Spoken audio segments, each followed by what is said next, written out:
For more on this story, we're joined by Ahmad Shahidov. He's the head of Azerbaijan Institute for Democracy and Human Rights. Thank you so much for joining us on the program today. Now, we've been taking a look at the political aspect of things, but I want to take a moment to focus on what the people there are going through in Azerbaijan. Already one person has lost their life and several people have been injured from the shelling in Ganja. How hard is it going to be for the people there to come back from the trauma and damage that they've been experiencing? Yes, good afternoon. The real war between Armenia and Azerbaijan has been going on for 8 days, and this is not a short-term skirmish. This is a real war, and the reason for this should be sought in Armenia. Because in recent months, Armenia has been carrying out a series of provocations on the state border and on the front line, targeting especially the civilians. And these provocations continue today. And today, Armenian armed forces fired on Ganja, the second largest city in Azerbaijan, and there are dead and wounded among the civilian population in Ganja. And the reality emerged after what happened in the region last week. And Armenia mainly targets civilians. This is the first point. And Azerbaijan strikes enemy military facilities and firing points.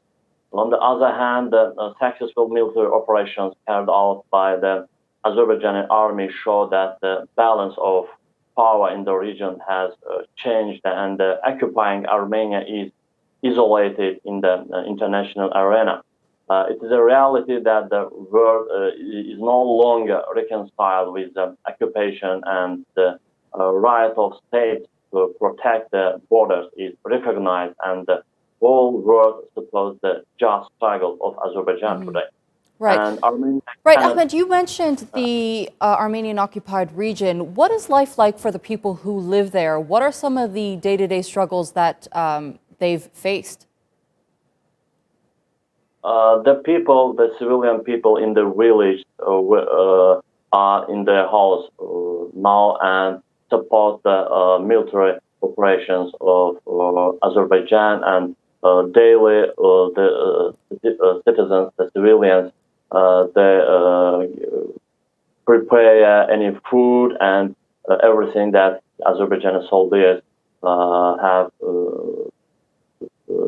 for this. And so the people support Azerbaijani government because last 30 years we were waiting for this day when the Azerbaijani army will begin to liberate these territories. And last month's Armenia's provocation on state border and front line have made us to start the large-scale operations and liberate these territories from Right. Speaking of the regions that they've liberated, Azerbaijan has made significant advances, and it's liberated strategic villages in Karabakh and most recently Maragiz. What does this mean for the people in Azerbaijan? These territories belong to Azerbaijan, and we were waiting for this day. And especially the refugees from these occupied territories, they are very happy to hear these news from media every day. And already these refugees from these territories say that we are ready to return to our village, to our homes. But intensive clashes are going on after shelling of Ganja city. Azerbaijan army will start the new large-scale military operations because Ganja is far, about 70 kilometers far from Nagorno-Karabakh, and by targeting especially Ganja city, Armenia's authorities tries to make new and huge provocations against Azerbaijan, and by this involve third parties, third countries, especially Russia and Iran. They think that in response to these provocations regarding the Ganja, Azerbaijan will attack the Armenian territory, but never, because we manage anti-terrorist operations in our east territory, in Nagorno-Karabakh, and we don't need to target any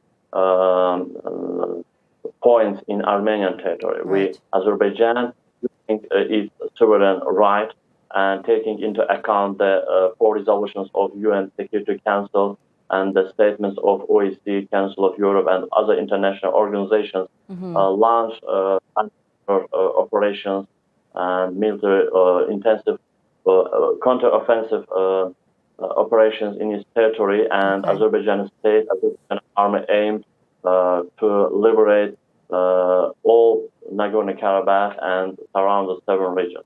So all right. Armenia Okay. cannot get. Right. Unfortunately, I'm going to have to end that there because we're running out of time. Mr. Ahmad Shahidov, thank you so much for joining us on the program today here on TRT World.